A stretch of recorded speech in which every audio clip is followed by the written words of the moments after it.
Assalamu alaikum. Assalamu alaikum assalam. Me yau suna malam? Sunana Aliyu. To masha Allah. Kana Pi network? Ni ko nake Pi. To da wannan naji an ce gari ta dau dimi. Domin an ce Pi ta kusa fashewa. Ai Pi ta kusa fashewa, gari ya dau wuta. Ina gaya ma muna nan za mu kwashi alheri. To me za ka yi ma al'umma na alkhairi idan Pi ta fashe? Al'umma? Eh.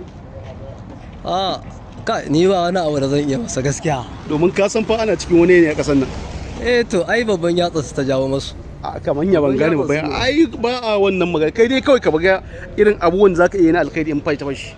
To gaskiya ni dai kaga in Pi ta fashe akwai aboki na Abdul Aziz Boka, zan kira shi mu yi lissafin abin da za mu yi da kuɗin mu sai mu ga yanda za mu saka ta. Shin wai da gaske ne an ce Pi din nan za ta fito a dala wurin 300 ne?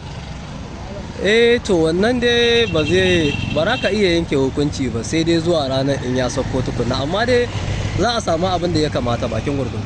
Domin ashe idan Pi ta fashe ka fi Dangote kuɗi kenan. Nesa ma ba kusa ba, ai sai Dangote sai to ina ga zan iya taimakon Dangote shi.